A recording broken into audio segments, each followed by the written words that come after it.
الحمدللہ والصلاة والسلام علی سیدنا رسول اللہ وعلی آلہ وصحبہ ومن والہ۔ بسم اللہ الرحمن الرحیم۔ الفصل الثالث الخبر المردود، تیسری فصل ہے خبر مردود کے بیان میں۔ اب خبر مردود میں تین بحثیں یہ کریں گے۔ المبحث الاول الضعیف، پہلی بحث ضعیف کے بیان میں۔ المبحث الثانی المردود بسبب سقط الاسناد، دوسری بحث اس خبر مردود کے بیان میں جو سند میں سقوط کی وجہ سے مردود ہوتی ہے۔ المبحث الثانی المردود بسبب طعن فی الراوی، اور تیسری بحث ہے اس خبر مردود کے بیان میں جو راوی میں کسی طعن کی وجہ سے مردود ہوتی ہے۔ صحیح ہے؟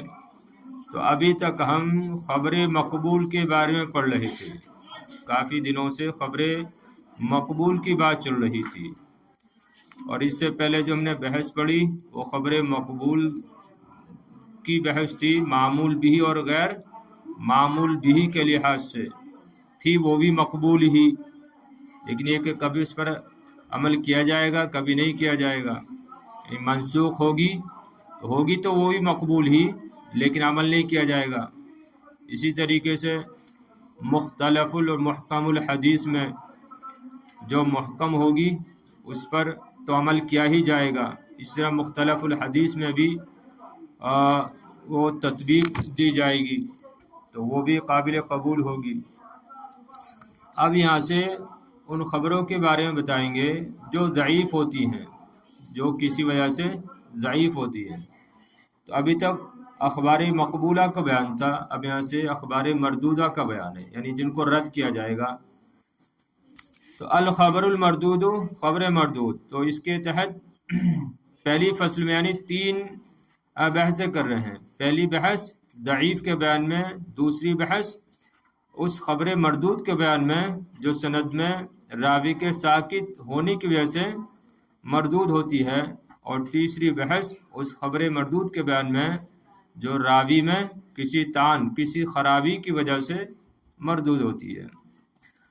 الخبر المردود و اسباب ردی، خبر مردود اور اس کے رد کرنے کے اسباب، یعنی کن وجہ سے اس کو رد کیا جائے گا۔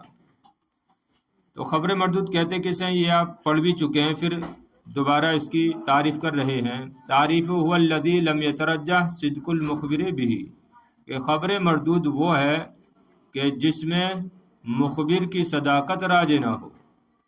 خبر مردود وہ خبر ہے، وہ حدیث ہے کہ جس میں یا جس کے خبر دینے والے کی صداقت راجح نہ ہو۔ خبر مردود وہ حدیث ہے جس کے مخبر کی صداقت راجح نہ ہو، غالب نہ ہو۔ صحیح ہے؟ تو خبر مردود ہوگی۔ اب یہ ہوتا کیوں ہے ایسا کہ صداقت راجح نہیں ہوتی ہے؟ تو اس کی وجہ بتا رہے ہیں، وَذَلِكَ بِفَقْدِ شَرْطٍ أَوْ أَكْثَرَ مِنْ شُرُوطِ الْقَبُولِ الَّتِي مَرَّتْ بِنَا فِي بَحْثِ الصَّحِيحِ، اور یہ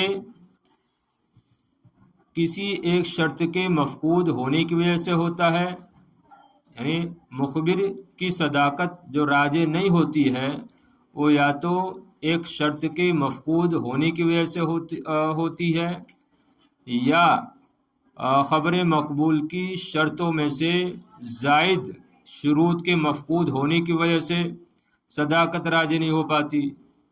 وہ شرائط جن کو ہم صحیح کی بحث میں پڑھ چکے ہیں۔ صحیح نا؟ تو صحیح کے لیے کتنی شرطیں ہیں؟ 5 شرطیں بتائے تھے نا۔ سند کا متصل ہونا، راوی کا عادل ہونا، تام الضبط ہونا، اور معلول اور شاذ نہ ہونا، علت اور شذوذ کا نہ پایا جانا۔ تو اگر ان میں سے کوئی ایک شرط پائی جا رہی ہے تو وہ کیا ہو جائے گی؟ خبر مردود ہو جائے گی۔ ٹھیک ہے نا؟ مردود ہو جائے گی۔ تو یہ کہہ رہے ہیں کہ خبر مردود وہ ہے کہ جس کے مخبر کی صداقت راجح نہ ہو، اور یہ جو راجع نہیں ہوتی ہے یا تو ایک شرط کے مفقود ہونے کی وجہ سے ایسا ہوتا ہے، یا خبر مقبول کی شرائط میں سے زائد شرطوں کے مفقود ہونے کی وجہ سے ہوتا ہے، وہ شرائط جو ہم صحیح کی بحث میں پڑھ چکے ہیں۔ بہرحال اس کی وضاحت کر دی تھوڑی سی، آپ کو بس اتنا یاد رکھنا ہے کہ خبر مردود کسے کہتے ہیں، والذی لم یترجح صدق المخبر بہ، آپ عربی میں بھی یاد کر سکتے ہیں۔ اقسامہ اسباب ردی، خبر مردود کی قسمیں اور اس کے رد کے اسباب دیکھیے۔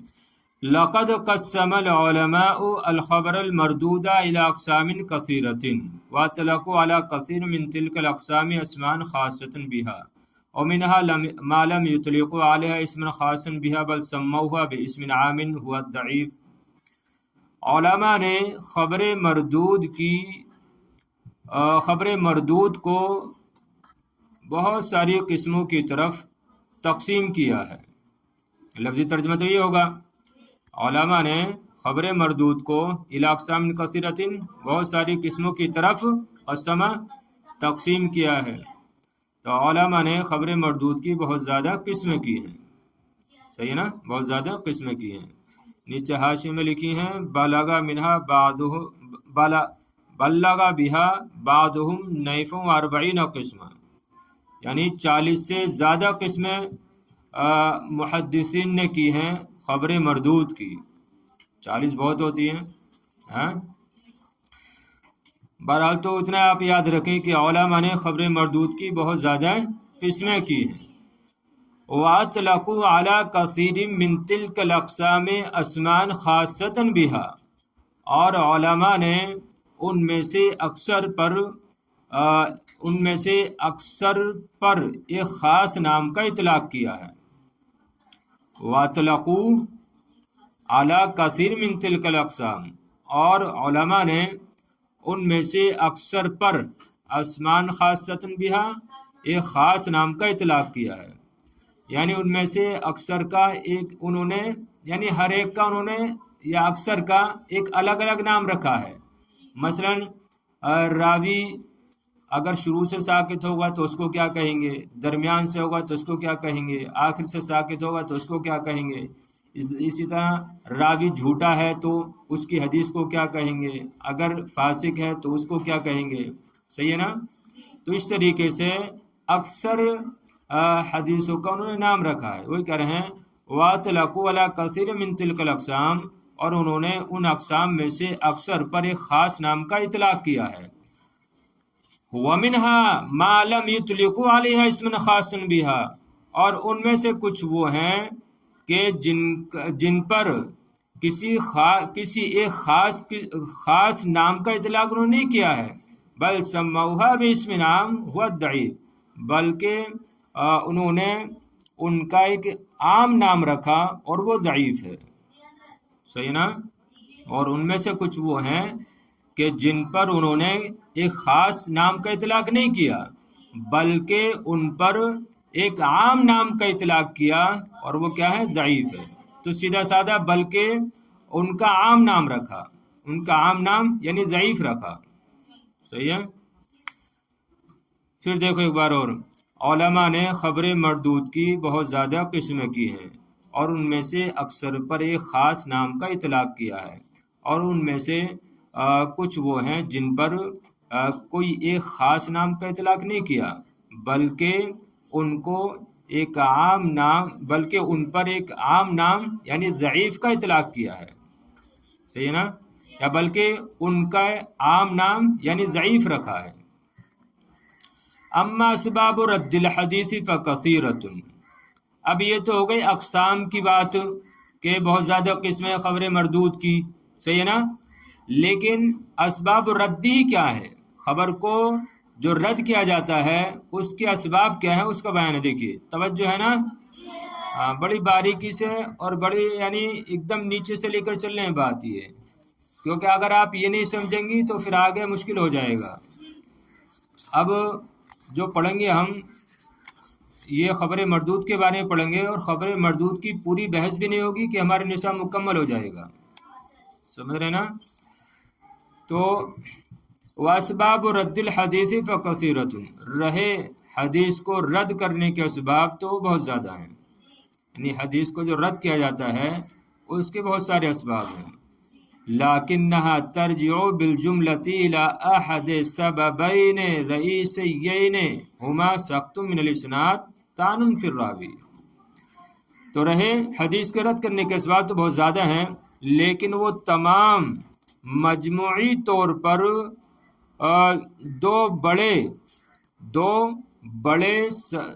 دو بڑے سببوں میں سے کسی ایک سبب کی طرف لوٹتے ہیں، راجع ہوتے ہیں۔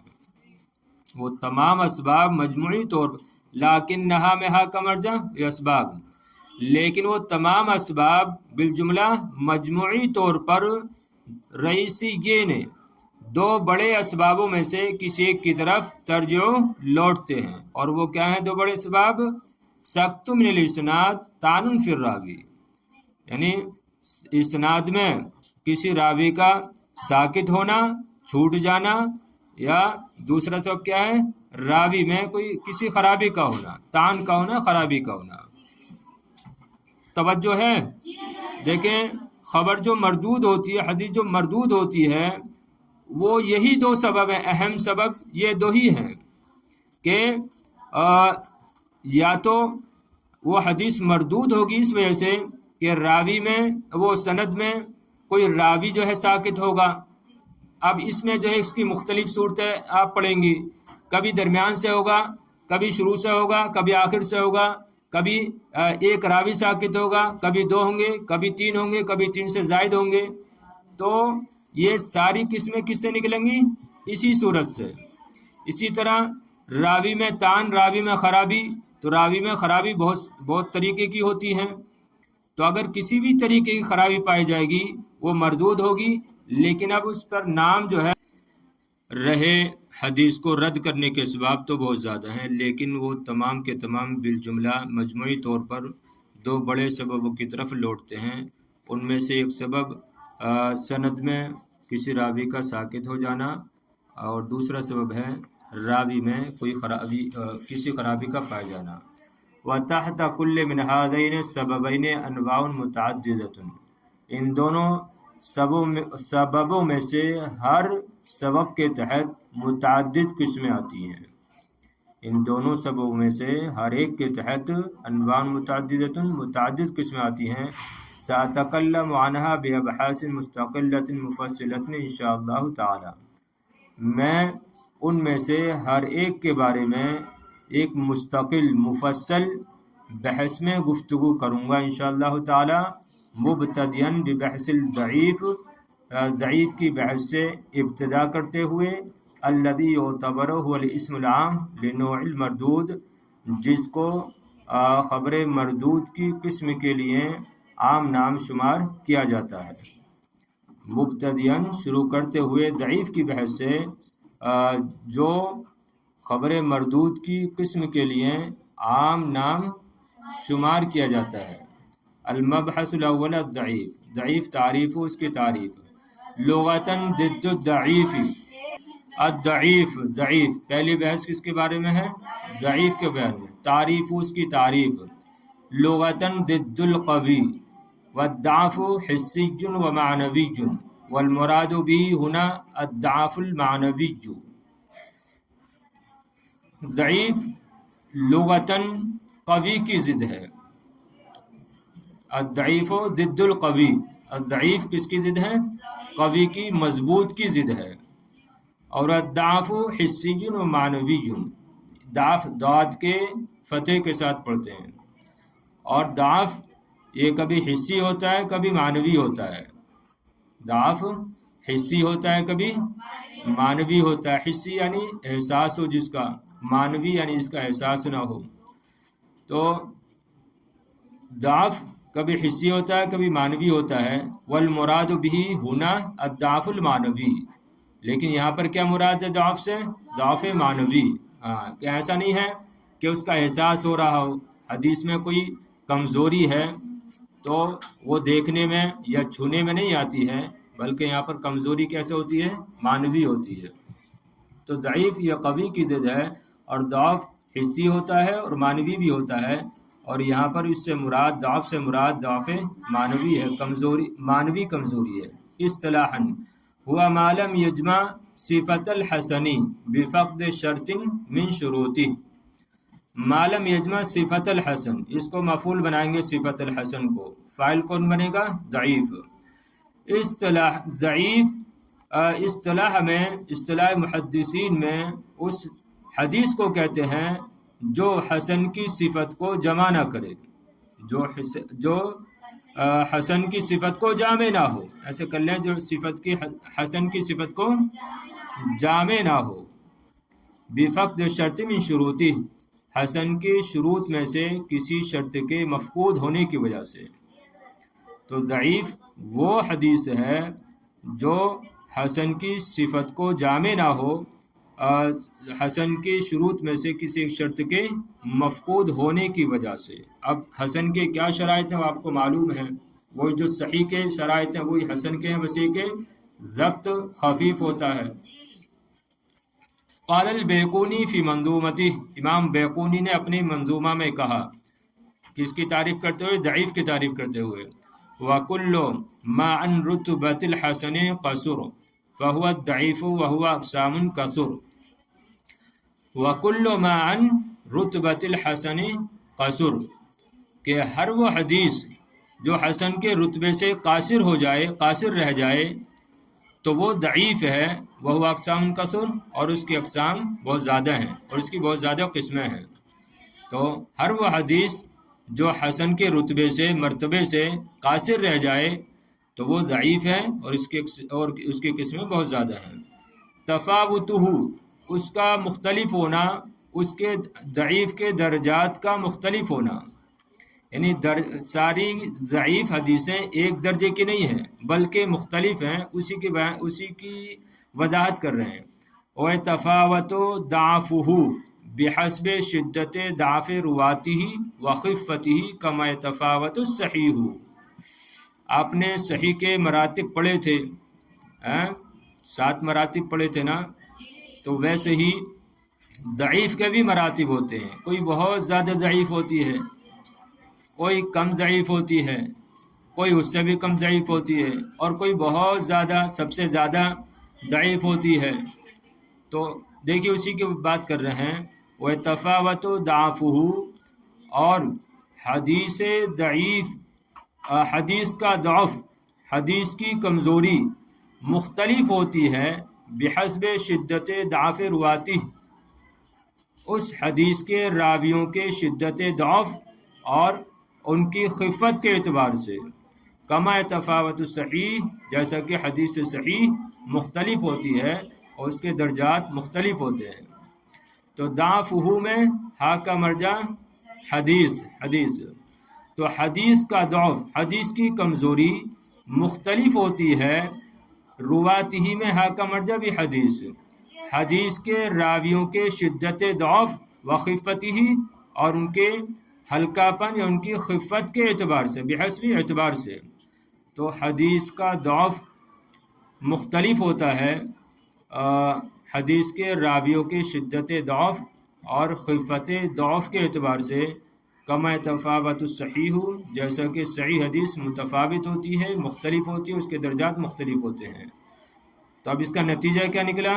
فَمِنْهُ الضَّعِیف، تو احادیث میں سے کچھ ضعیف ہیں، صرف ضعیف ہیں، وَمِنْهُ الضَّعِیفُ جِدًّا، اور ان میں سے کچھ بہت زیادہ ضعیف ہیں، وَمِنْهُ الْوَاہِی، اور ان میں سے کچھ وہ ہیں جو بہت ہی زیادہ کمزور ہیں، یعنی بہت واہی، بیکار ہیں، وَمِنْهُ الْمُنْکَر، اور ان میں سے کچھ وہ ضعیف ہیں جو منکر ہیں، وَشَرُّ أَنْوَاعِهِ الْمَوْضُوعُ، اور ضعیف کی سب سے بدترین قسم کیا ہے؟ موضوع ہے، موضوع حدیث ہے، من گھڑت حدیث ہے، صحیح ہے۔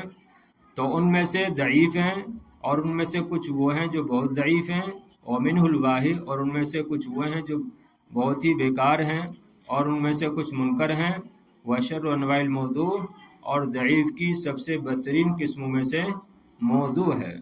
چلیے